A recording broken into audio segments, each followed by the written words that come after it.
होनहार लोग हैं जो कुछ को नया कर रहे हैं। इसका मतलब ये नहीं कि हमसे कोई ज़्यादा अच्छे टीचर नहीं होंगे, किसी और विषय में अच्छा नहीं करते होंगे, ऐसा नहीं हो सकता। ये तो देश है, बहुरत्ना वसुंधरा है, कोटि कोटि टीचर्स ऐसे होंगे जो बहुत उत्तम काम करते होंगे, लेकिन हम लोगों की तरफ ध्यान गया होगा, हमारी कोई विशेषता होगी जो देश की में खास करके नई शिक्षा नीति के लिए आप लोगों के जो प्रयास हैं वो काम आ सकते हैं। देखिए, हमारी शिक्षा व्यवस्था में जैसे भारत में एक विषय हमारी आर्थिक व्यवस्था को बहुत बड़ी ताकत दे सकता है, और भारत ने ये मौका गंवा दिया है। हमने फिर से एक बार उसको प्राप्त करना है,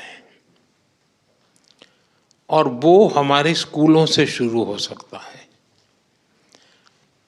और वो है टूरिज्म। अब आप कहेंगे हम बच्चों को पढ़ाएं या टूरिज्म करें। मैं ये नहीं कह रहा हूँ आप टूरिज्म करें, लेकिन अगर स्कूल के अंदर टूर तो जाती होगी, लेकिन ज़्यादातर टूर कहाँ जाती हैं? जहाँ टीचर ने जो देखा नहीं है वहाँ टूर जाती है। स्टूडेंट को क्या देखना चाहिए वहाँ टूर नहीं जाती है। अगर स्टूडेंट का टीचर का उदयपुर रह गया तो फिर कार्यक्रम बनाएंगे कि स्कूल इस बार उदयपुर जाएगी, और फिर सबसे जो भी पैसे लेने होते हैं, जो टिकट का खर्चा होता है, सब कलेक्ट करते हैं, फिर जाते हैं। लेकिन मेल तो जैसे माँ कहती है ना, बच्चे को आइसक्रीम खाना है। तो हम लोग कभी सोच करके जैसे टाइम टेबल बनाते हैं, साल भर का आप लोग पूरा काम तय कर लेते हैं किसको करना कैसे, क्या उसमें हम अभी से कि भाई 24-25 में 8 या 9 कक्षा के विद्यार्थियों के लिए डेस्टिनेशन ये होगा, 9 और 10 के लिए ये होगा, न जो भी तय करें आप। हो सकता है स्कूल 3 डेस्टिनेशन तय करें, हो सकता है 5 डेस्टिनेशन तय करें, और उनको साल भर काम देना चाहिए कि अब आपको प्रोजेक्ट दिया जाता है कि अगले साल हम केरला जाने वाले हैं। चलो भाई, 10 स्टूडेंट का एक ग्रुप बनेगा जो केरल के सोशल रीति रिवाज उन पर प्रोजेक्ट करेगा। 10 स्टूडेंट वहाँ के धार्मिक परंपराएं क्या होती हैं, मंदिर कैसे होते हैं, कितने पुराने हैं। 10 स्टूडेंट हिस्ट्री पर करेंगे। साल भर 1-1, 2-2 घंटा इस पर डिबेट होती रहे, केरल केरल केरल केरल केरल चलता रहे, और फिर केरल के लिए निकल पड़े। आपके बच्चे जब जाएंगे केरला तो वो एक प्रकार से पूरे केरल को आत्मसात करके वापस आएंगे। उनको रहेगा, अरे वो मैंने पढ़ा था ना, अच्छा ये वो है, वो कोरिलेट करेगा। अब आप सोचिए कि मान लीजिए गोवा ने तय किया कि इस बार हम नॉर्थ ईस्ट जाएंगे, और मान लीजिए सब स्कूल मिला करके 1000-2000 बच्चे नॉर्थ ईस्ट जाते हैं, तो उनको तो नॉर्थ ईस्ट देखने को मिलेगा। लेकिन नॉर्थ ईस्ट के टूरिज्म को फायदा होगा कि नहीं होगा? ये लोग नॉर्थ ईस्ट जितने भी होते हैं तो नॉर्थ ईस्ट वालों को लगेगा भाई अब इतने लोग आ रहे हैं तो कोई चाय पान के लिए दुकानें खोलनी पड़ेगी, किसी को लगेगा ये चीज़ बिकती है, चलो ये ज़्यादा, तो वहाँ व्यापार रोजगार बढ़ेगा। भारत इतना बड़ा देश है, हम शिक्षा के साथ, और इस बार आप अपने स्टूडेंट्स को बताइए, अभी ऑनलाइन एक कंपटीशन चल रहा है और आपके स्कूल के सब बच्चों ने उसमें हिस्सा लेना चाहिए, लेकिन ऐसे ही टिक मार्क नहीं करना चाहिए, थोड़ा स्टडी करके करना चाहिए। और अभी कंपटीशन चल रहा है, देखो अपना देश, ऑनलाइन रैंकिंग चल रहा है, लोग वोट कर रहे हैं, और उसमें हमारी कोशिश है कि उस राज्य के लोग वोट करके तय करें कि हमारे राज्य में ये नंबर 1 पर चीज़ है जो देखने जैसी है, जाने जैसी है।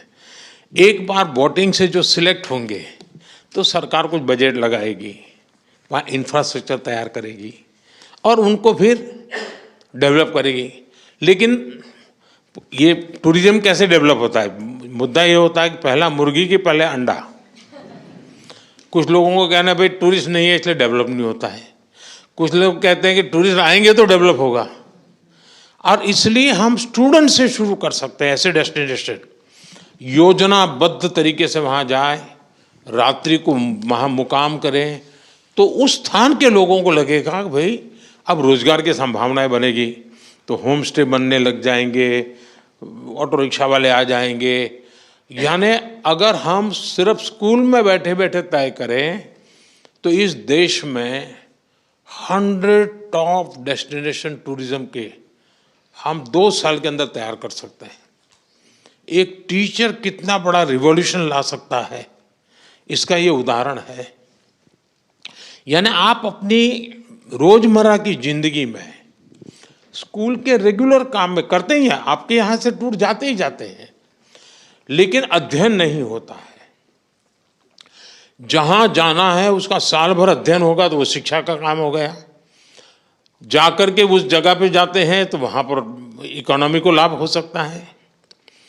उसी प्रकार से मेरा आपसे आग्रह है कि आपके नज़दीक में जहाँ भी यूनिवर्सिटी हो,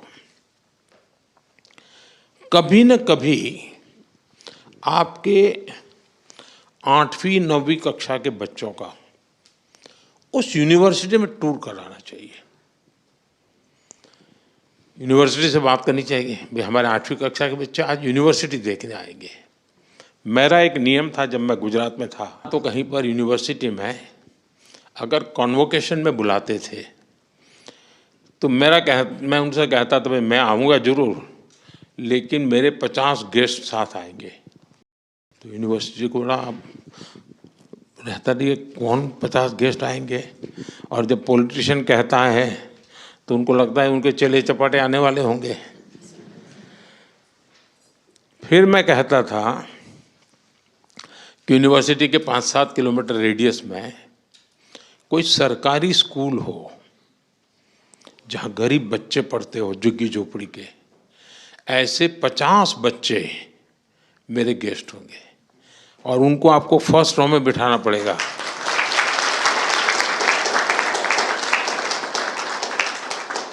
अब ये बच्चे जब ये कॉन्वोकेशन देखते हैं, है तो बिल्कुल गरीब परिवार के बच्चे, उनके मन में उसी दिन सपना हम बो देते हैं कभी मैं भी ऐसा टोपा पहन करके, ऐसा कुर्ता पहन करके मैं भी अवार्ड लेने जाऊंगा। ये भाव उसके मन में रजिस्टर हो जाता है। आप भी अगर अपने स्कूल के ऐसे बच्चों को ऐसी यूनिवर्सिटी देखने के लिए ले जाए, यूनिवर्सिटी से ही बात करेंगे, साहब आपके यहाँ इतने बड़े बड़ी बातें होती हैं, हम देखना चाहते हैं। वैसे ही स्पोर्ट्स के इवेंट होते हैं। कभी कभी हम क्या करते हैं, जैसे ब्लॉक लेवल का स्पोर्ट्स कंपटीशन है तो कौन करेगा, वो पीटी टीचर जाने, वो खेलने वाला बच्चा जाने जाएगा। सचमुच में पूरी स्कूल को स्पोर्ट देखने के लिए जाना चाहिए। भले कबड्डी चल रही है, किनारे बैठेंगे ताली बजाएंगे, कभी कभी देखते देखते ही उसमें से खिलाड़ी बनने का मन किसी को जग जाता है। खिलाड़ी को भी लगता है यार मैं कोई इकलौता अपने पागलपन के कारण खिलाड़ी नहीं बना हूँ, मैं खेल खेल रहा हूँ, मतलब मैं एक समाज का एक अच्छा प्रतिनिधित्व कर रहा हूँ। उसके अंदर एक भाव जगता है। एक टीचर के नाते मैं ऐसी चीज़ों को इनोवेट करता रहूं और कोई एक्स्ट्रा प्रयत्न के बिना जो है उसको +1 करना है बस, ये अगर हम कर सकते हैं तो आप देखिए स्कूल का भी नाम बन जाएगा, जो टीचर इसमें काम करते हैं उनके प्रति भी देखने का एक भाव बदल जाएगा। दूसरा, आप लोग कोई ज़्यादा संख्या है नहीं, लेकिन आप में से सबको पता नहीं होगा कि बाकियों को किस कारण से ये अवार्ड मिला है, पता नहीं होगा। आपको लगता होगा मुझे मिला, उसको भी मिला होगा, मैं ये करता हूँ मुझे मिल गया, वो भी कुछ करता होगा मिल गया। ऐसा नहीं, आपकी कोशिश होनी चाहिए इन सब के अंदर ऐसी कौन सी विशेषता है, इन लोगों में ऐसा कौन सा कर्तव्य है जिसके कारण देश का उन पर ध्यान गया है। मैं उसमें से 2 चीजें सीख करके जा सकता हूं क्या? आपके लिए ये 4 दिन 5 दिन एक प्रकार से स्टडी टूर है।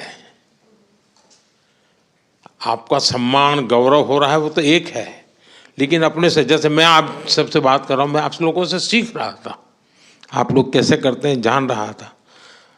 अब ये मेरे लिए अपने आप को एक बड़ा प्रसन्न करने वाली बात थी। और इसलिए मैं कहता हूं कि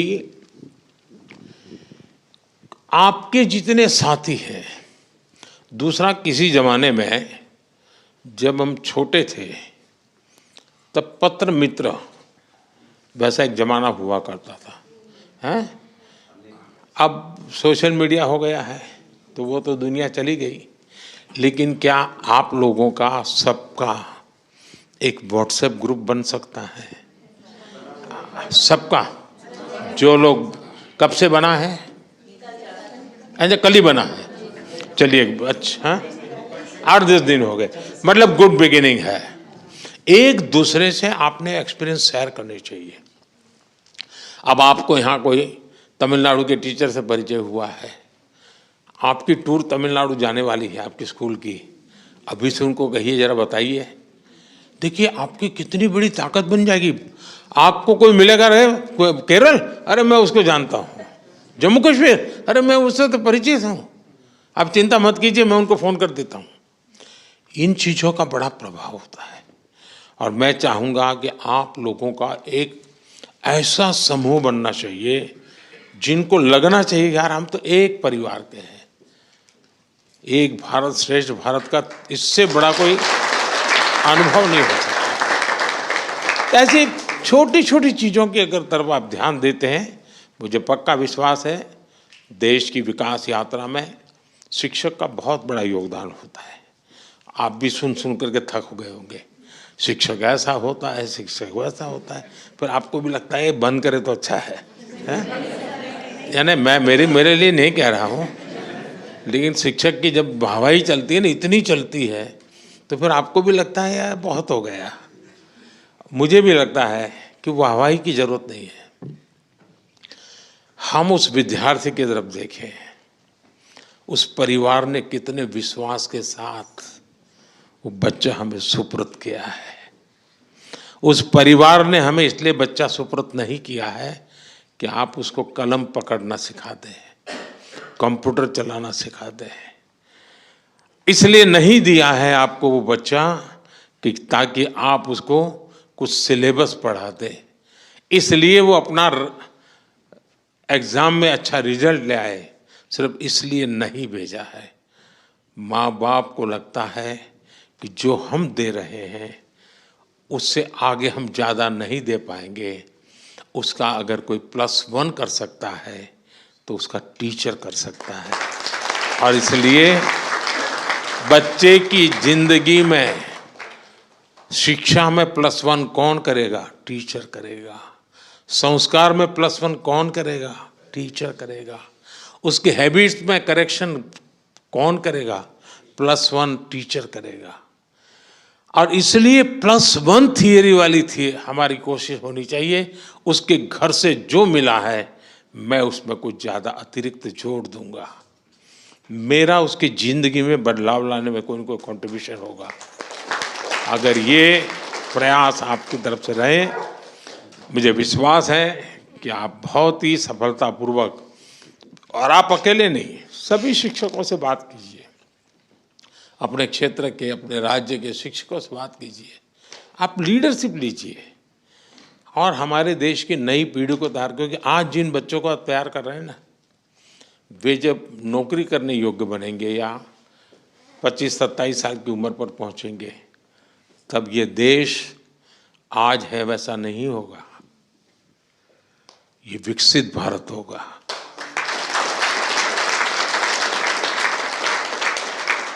आप उस विकसित भारत में रिटायरमेंट का पेंशन लेते होंगे, लेकिन जिसको आज आप तैयार कर रहे हैं वो उस विकसित भारत को नई ऊंचाइयों पर ले जाने वाला एक सामर्थ्यवान व्यक्तित्व बनने वाला है। और आपके पास कितनी बड़ी जिम्मेवारी है। ये विकसित भारत ये कोई सिर्फ मोदी का कार्यक्रम नहीं है। हम सबको मिलकर के विकसित भारत के लिए ऐसा मानव समूह भी तैयार करना है, ऐसे सामर्थ्यवान नागरिक भी तैयार करने हैं, ऐसे सामर्थ्यवान नौजवान तैयार करने हैं। अगर हमें आगे चल करके 25-50 गोल्ड मेडल अगर खेलकूद में लाने हैं, कहाँ से निकलेगा वो खिलाड़ी? जो आपके स्कूल में दिखते हैं उन बच्चों में